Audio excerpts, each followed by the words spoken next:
Hello and welcome to Pat O'Keefe's World of Curiosities. And with me tonight is Zeea, because tonight is our special feature, Zeea and Pat's Witchy Wonders. So what's on the docket for tonight, Zeea? Zeea and Pat's witchy wisdom, right? Oh, did I say Witchy Wonders? Yeah. Well, you Even know though, why? Because I was thinking of a possible tagline for us, and that is Witchy Wisdom, a compendium of witchy wonders. And I guess it yeah. was on my mind for that. But anyway, you're exactly right, Zeea. Witchy Wisdom. So, what's on the docket? Well, thank you all for watching. And this is episode 3, and I'm excited to be here talking about one of my favorite subjects, which is dolls. And we'll get to that. But we're going to be talking about witchcrafts specifically. And we're going to be talking about moon water and some ways to use it, and ways that we can use poppets and make them, and how we make them, what they're used for. And then we're going to talk about how we can make our safe spaces, or our sacred spaces, safe. So moon water, that's something very versatile that we can use in many different ways. And how we would do it is, if there is a full moon, we would put out some water in a container, let the full moon shine on it, and it would imbue it with the powers of the full moon. And it can depend on what sign the moon is in too, what energies you're putting into that. But Pat, I want you to talk about the eclipse water you've made. Some people think that you shouldn't use an eclipse to do any kind of workings. Some feel like it's taboo, or maybe a chaotic energy that they shouldn't work with the lunar eclipse. So, blood moon water is a really interesting thing, because we just had that blood moon eclipse, and there'll be another one this year, I think, in September. So, you can tell us how you done that. All right. Well, I've got an example right here. This is total, hopefully you can see that. That is total eclipse water. Now, this was really, really unique. We're not going to see this particular type of eclipse for decades. But this one occurred on 4/28/2024. And my husband actually went to Pennsylvania so that we could be in the very middle, or near the middle, of the total eclipse. So we're doing solar water too. You can use the sun, the solar eclipse, or you can use the lunar eclipse, or just the full moon. But yeah, go ahead. This one was a total eclipse, which means that it went from being daylight to dark, as you know, darkest night, which is what makes it so unique. Because the other night we had a lunar eclipse, and like Zeea said, because it is a lunar eclipse, it occurs at night. It can look red, which is, gives it the moniker blood moon. But some people are nervous about using eclipse water. They say that it's nervous, if you will, that it's unbalanced and it's chaotic, but there's always a place for that sort of magic. And there are those that believe, because it involves both solar, if it's a solar eclipse, and the moon, that it provides a very balanced, which is what this would be, very balanced, and that you can use this to increase your powers, to increase your intuitive abilities on moon water or moon eclipse. That kind of energy may be a little more volatile, if you will, but if you are doing work like going in depth and doing shadow work, you're going to be looking at the darker regions of your psyche, of yourself, and it would be perfect to use at that time. If you're wanting to go deeper into your intuitive capabilities, then either solar or a lunar eclipse water will do that for you. And if you just want to clean your house and, not using either eclipse water or lunar eclipse water, but rather maybe the full moon. and you're just wanting to bring a bountiful goodness into your life, then you can put things into that water. Set your water out. Here's my big one from the last eclipse, the blood moon the other day. And I think that was March 14th, wasn't it? I'm pretty sure. But you can put things into your water depending on what you want. If you're just wanting to cleanse the indoors, you can put fine granules of something like clear quartz. If you're wanting to do protection, then use obsidian or another black stone. Just chips that could be used in the water, and the water will absorb the energy from that. And if you want certain herbs, if you have someone who's sick in the house and you're wanting to help to heal them, depending on what they have, if they tend to have migraines, you could do something like a nice chamomile, or you could do lemon balm, any bee balm, anything that you would usually use for maybe a headache, or if their stomachs with it, or make soup or tea with it. Absolutely. And but you can cleanse if they're sick in bed. You can cleanse around them. You can use it and put it on a cloth and put it on their head if that's where the pain is. Yeah, so there's so many, too many, and I am sure I'm leaving out like 3/4 right now, but you know how it is. This is why we have partners. So I'm going to pass it to. Yeah, I was going to ask you, what's the process like once we let the moonlight shine on it? How do we? Okay, it can be as simple as letting the moonlight shine on it. You can have your own special spell or words, or just putting your thoughts into it, which is what I tend to do for what I want to use it for.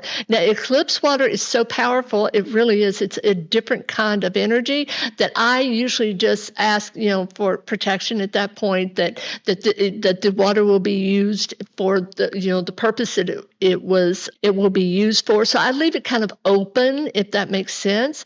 But for moon water, I mean, you can do new moon water if you're wanting to open yourself up to new possibilities, right?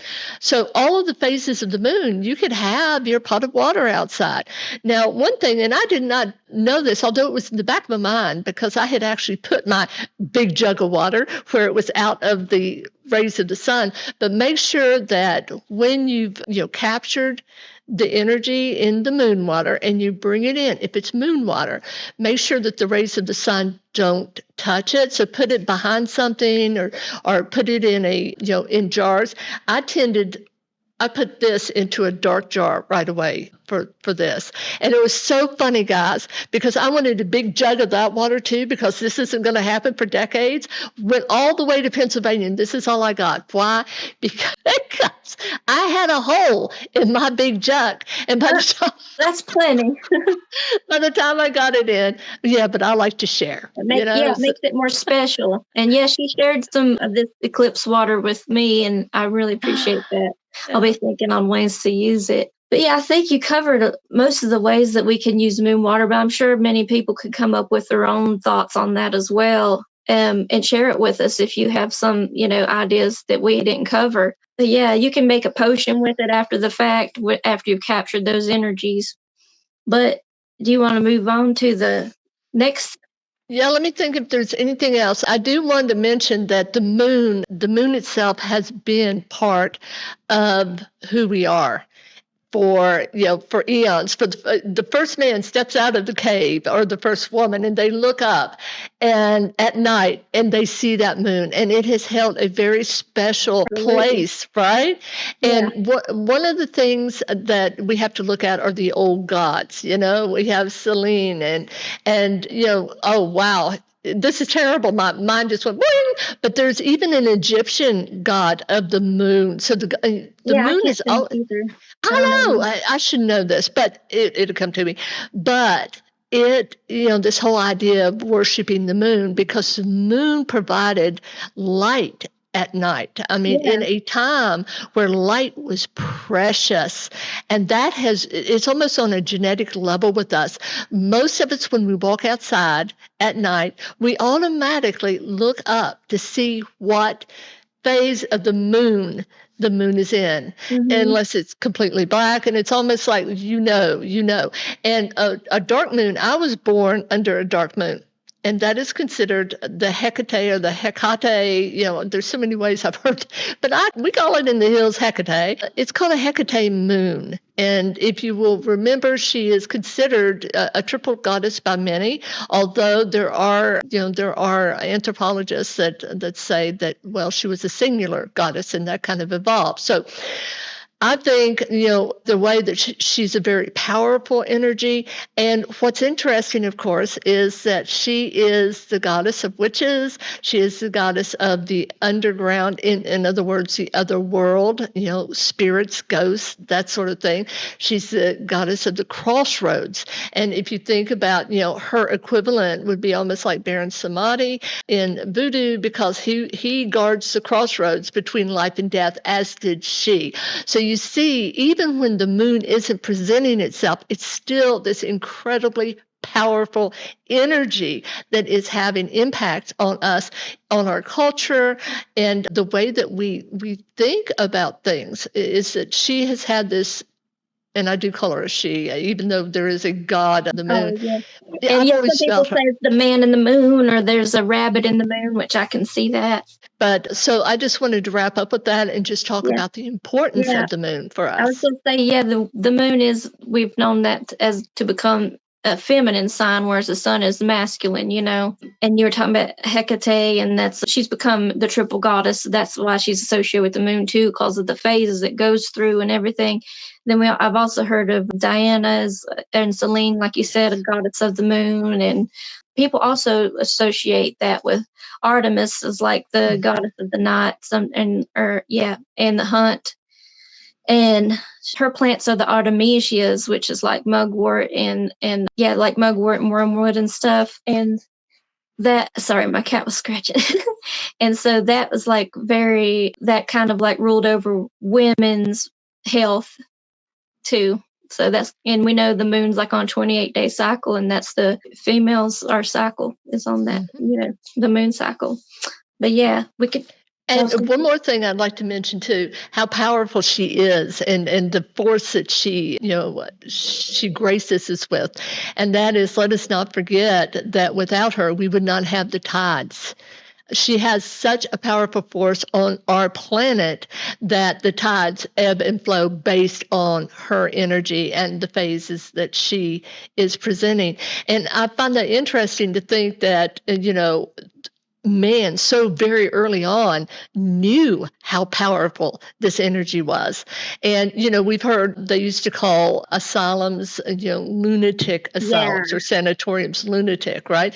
Based after this idea that more people would present with mental issues during the full moon. And the thought was that there was so much, pressure, if you will, or the ebb and flow, just like the tides on the human mind, that it created a situation where they had more people with mental illness during that time. There's definitely some truth to that, because if you talk to people like in the healthcare system, they'll say, a lot more, energy during that time, things happening and accidents, unfortunately. But and one more thing too. I will tell you that I have, and the whole idea of the werewolf, think about that. We have a mythical creature, a powerful mythical creature whose very, fate, if you will, of turning from human to wolf is determined by the moon. And, I love that old movie. Do you remember it, with Lon Chaney way back in the day? Yeah, Wolfman.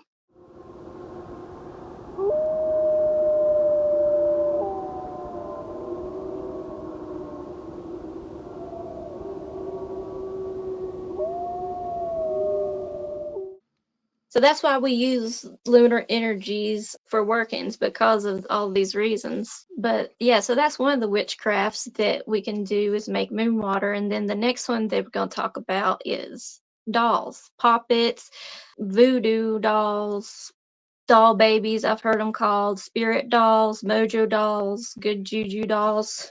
So here's one that I've made. And there's different ways you can make them and make them out of different things. But I think the most important part is while you're making it, putting your intention into it, figuring out what purpose you want to make it for, and gathering those items that are for that purpose. And you can, put your energy into it and your intention and charge each item if you wish. Put on it, collect items that are sentimental to you. So for this one, this is actually like a little skull bead that's made from, I think, carved buffalo, probably, is my guess. And I painted on his face here. And these are some feathers that my friend gave me from her guinea. And this is burlap that I've stuffed with different herbs, like some mugwort for protection. And I can't remember now what all I've put in it. But certain objects like these, they are very personal, and you usually wouldn't want to show them to anyone, but I've made this one to be shown to you guys. And, I've got a charm of a horseshoe for good luck here. And I think it's important to like keep stuff that you found over the years, like whether it be a feather, you found a piece of jewelry on the ground, like a charm, things that resonate with you. So I've been collecting a bunch of charms over the years, and they've got good mojo, a lot of good energy on them. And this has turkey feathers that I got from a friend too, and some lavender here, and some rosemary that I grew. And then right here is a fairy stone, and I collected it at Fairy Stone Park from Virginia. And another name for that is starlight, but it's got a really cool history. This stone has a really cool history of like for protection and good luck, and you'll just have to really look into that. I could talk about that for a while, but yeah, so that's the basics of my doll. But you know, there's all kinds of different things you can make them out of. Like in Appalachia, in old times when they didn't really have anything, they could use like a corn husk, make a corn husk doll, make a rag doll, or I can read you about, this little excerpt here. All over the earth, in different times and places, human beings have recreated the world in their own image. We use sharp stones to carve driftwood or chunks of trees. We chip faces from stone and weave figures from grass. We make dolls from bone and from the fruit of trees. We make dolls to encourage the birth of a child and to bury him beside him in the tomb. We craft them to win rain from the sky, to celebrate the harvest, to seek vengeance, and as a substitute for human sacrifice. We do not know how long people have made dolls, but we have found centuries-old rag dolls stuffed with papyrus leaves from the Nile and dolls in the tombs of ancient Egyptians. They have been made beyond memory in Asia. So yeah, it's just a really like primitive art form and expression to make little things in our image, whether it's just to play with, to make us happy, be companion for kids to learn through play, or like making it as a magical object for a purpose. So this is more of kind of like a folk art style, very primitive, and I tried to use things that I found, so it's mostly very natural except for maybe some glue, hot glue, and I sewed on the heart there and tied around the arms with twine, and it's sticks as the base. I kind of just made like a cross for the base and covered it with the fabric and added the stuff inside. But a friend of mine, her name is Cher Schaefer, and she's a folk artist. And she does paintings, but she also makes spirit dolls.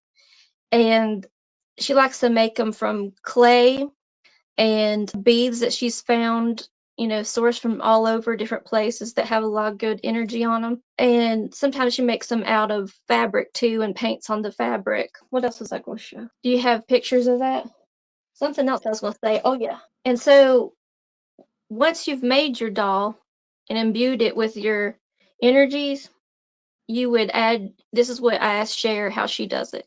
So she says you would bless it and protect it, give it a blessing and say, ask the creator, ancestor, spirit guides to help protect this doll, and that will help protect you or whatever you're using it for, empower it with your intention and blessings. And then you can use sage and cedar and tobacco, like, you can leave offerings of tobacco or stuff it with tobacco and, put smoke on it. So you would want to wake it up and activate it for its purpose. And then the one, like, if you make one for yourself, it's essentially got your own energies in it. But a way that I would say that you could empower any kind of spiritual object, like if I made one and you received it, you would want to keep it by your bed for 3 nights, and that kind of ties it to your energy. So yeah, there's so many things you can do, like you said, with what the English would call poppets, and that the European version, if you will, of this, and also one of the things that I find interesting about these sorts of dolls is that some people believe that you can capture the soul of someone and sit it or put it into a doll, and not only a human soul, but also what we would call an entity or a demon that could be placed into, a carved or created representation of a human, which is what a doll is, correct? In some manner. Even if it's not a perfect representation, for instance, if it's a folk art doll, we still have enough of this idea of a human that you can see that form within it, which is interesting. So yeah, there's you can use these for what we call white magic and black magic. Yeah. Uh, What people it's associate with them a lot is voodoo dolls. But yeah, I mean, it's not just strictly one culture like that book was saying. It's in all of us, as our, primordial human selves coming to, know mhm. thyself and wanting to create. It's just a human thing to make dolls for For different reasons. And going back to what I was saying about, capturing an essence of someone or the soul of someone in it or an entity, there is actually a video, and it was shot during like an interview on television. I'm gonna try to find that so that we can use it. But it actually shows it looks like one of those, and this is what it looked like to me. Franklin Mint, the Victorian dolls, the Gibson girl dolls, I think they call it. And she is on a rocker, and they're doing the interview, and all of a sudden that rocker starts rocking.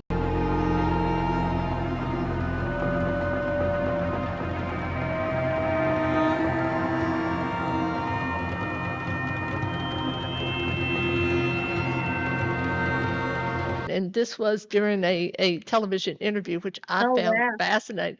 Yeah, yeah. So, and also, we can't not talk about dolls without talking about Robert the doll, who is Yeah. probably one of the You most know, famous ones. So I was thinking about making some of these dolls to sell in the shop, but I was going to say no pictures because it's like, taking that energy from it because it's going to be to whoever buys it. But Hmm. so, yeah, the Robert the doll does not want you to take his picture. It says right there on it, no photography or you'll be cursed, essentially, is the idea behind that. And people have written tons of letters to Robert saying they're sorry. And then because they apparently something happens to them and they believe, that it was him. So Well, I always apologize. respect.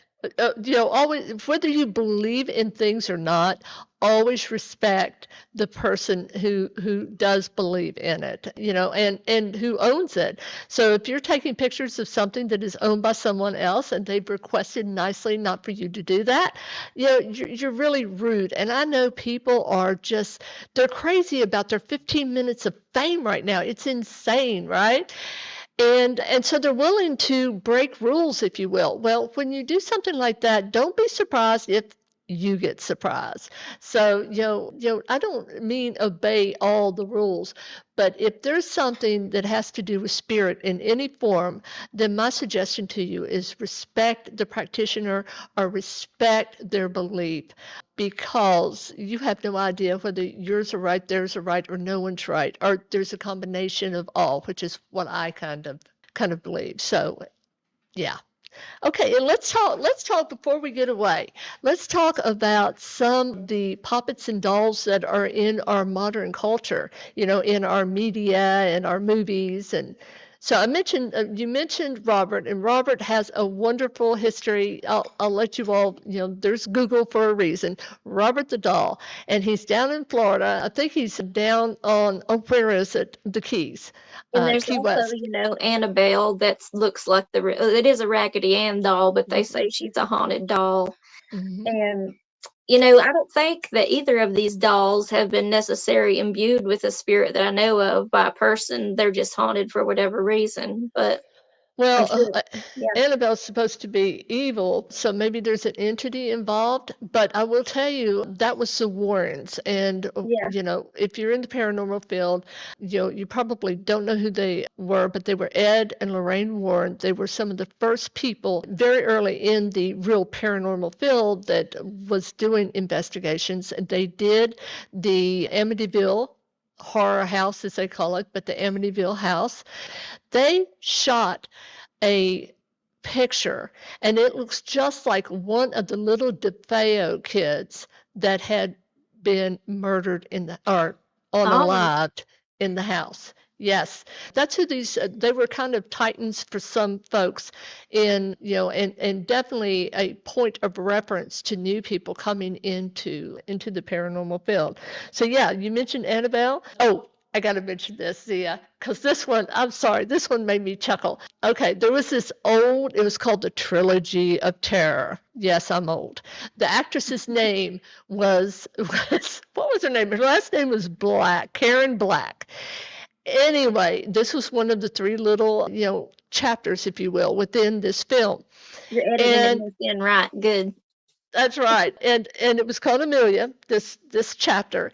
And Karen Black plays someone who is hosting a party. She has an anthropologist as a boyfriend, and so she gives him a Zuni warrior statue.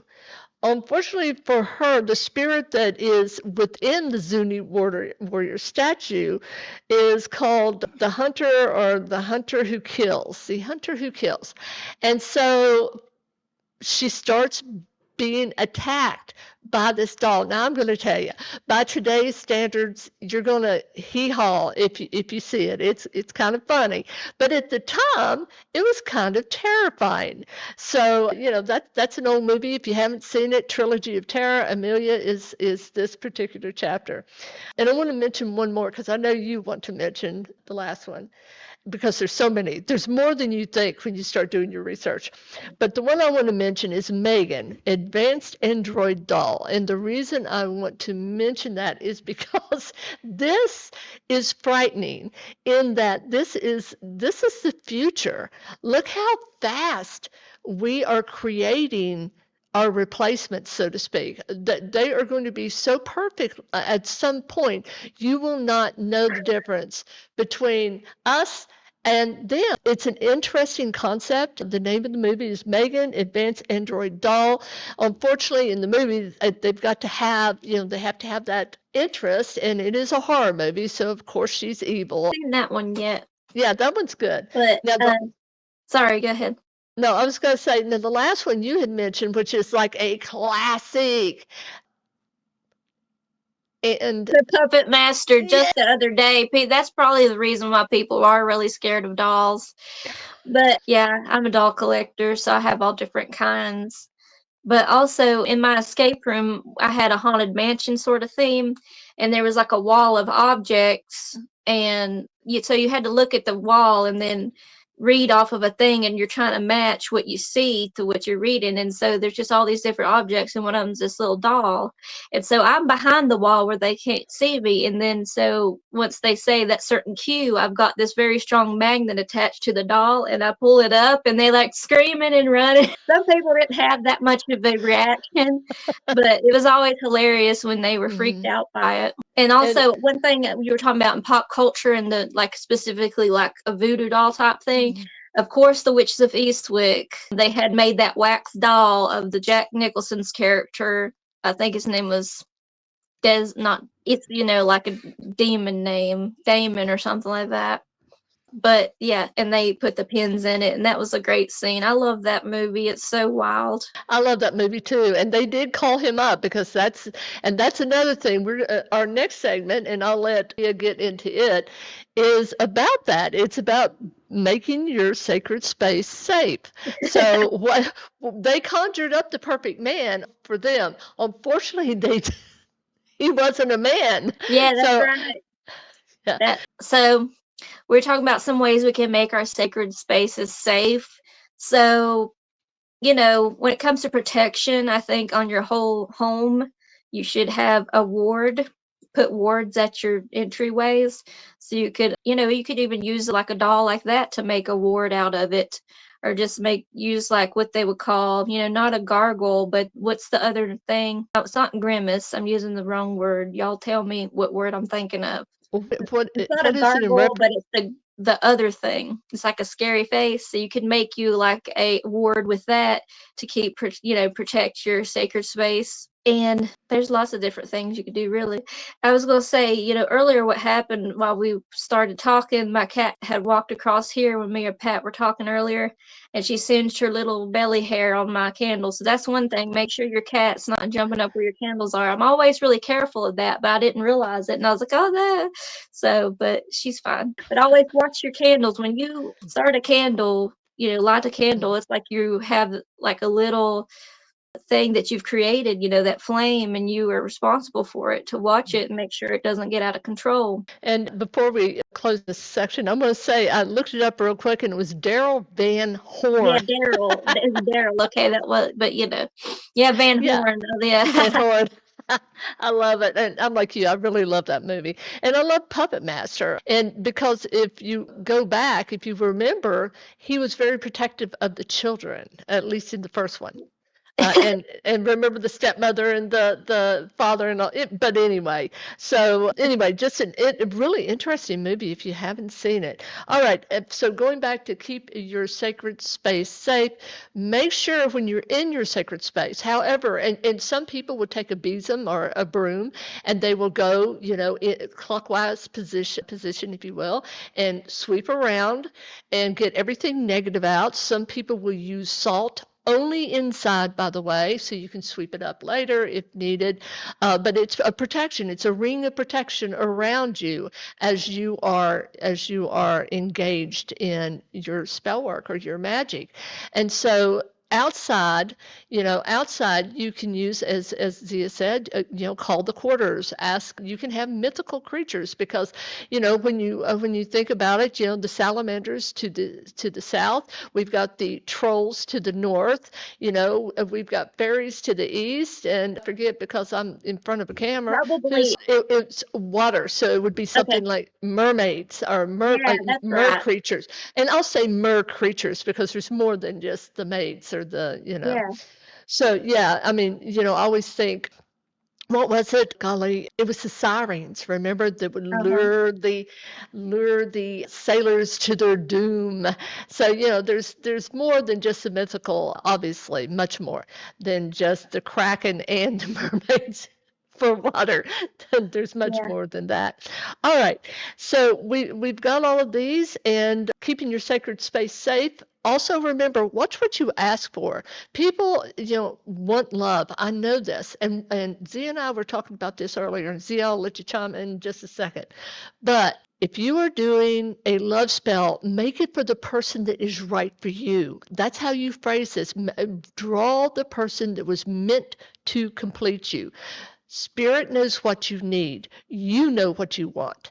So don't ask for anything, because if a middle class life makes you happy in abundance, then that will be brought to you if you manifest that. And you have to manifest. Manifest is not the lazy woman's or man's way to getting what you want.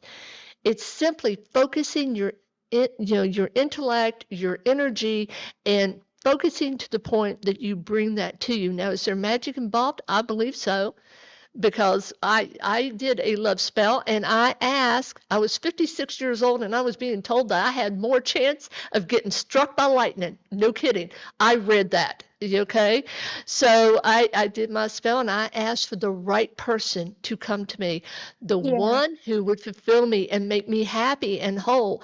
2 weeks later, that man and I were on our first date, and we never left each other's sight. We've been I married love now. that. Yeah, we've been married for, gosh, almost 11 years.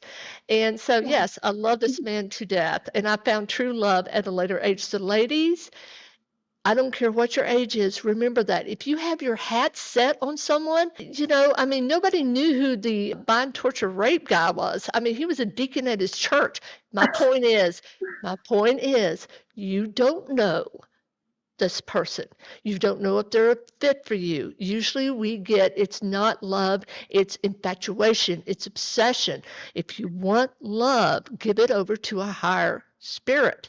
Yeah. What I was going to say is if you ever do a love spell, don't put it on a person in particular. That is a very terrible idea. You're not, because you're trying to, that if you do that, you're taking away their free will and trying to sway them. What you want to do is put an attraction on yourself and have that self love first. Ask for self love, and yeah, to attract the correct, like she said, be careful what you ask for.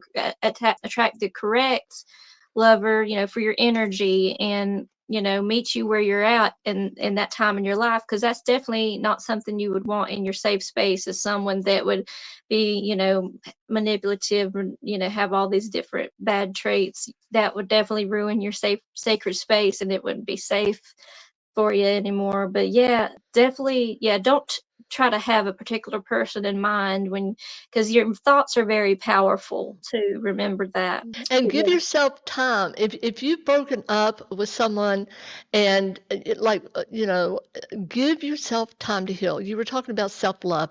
That has to come with time, in reflection, getting back on your feet, learning to be alone again. It's okay. You become stronger. And here's the thing. When you are stronger and you have that self-love, you're not going to be abused. Somebody comes in and they start doing things that are against your own moral fiber. Like, for instance, you've been with this person for 6 months, and you don't want to waste any more time. And yet you know he's looking at his phone, he's talking with other people. If you have self-love, you're going to sit down and you're going to look at him and say, enough of this. It's either me or them. And, right. or I'm ready to commit. If you're not, oh well. Yeah. And I literally said this one time. I said, "Oh well," I said, "next." Because, ladies, there will be another one. This person obviously wasn't meant for you. You'll be strong. And when you're strong enough to do that, believe me, everything just it Yeah. happens for And you. yeah, and not only just like the love interest, anybody, that you want to Mhm. be friends with, make sure that you're approaching that with pure heart and intention, and want the same back from people and everything. And yeah, because you don't want to bring those energies into your life. But I guess we're gonna wrap up the show. I'm about to lose, All right. So, to our audience, thank you for being with us. We love having you with us because otherwise it's a very lonely place. And until next time, stay stay curious. curious.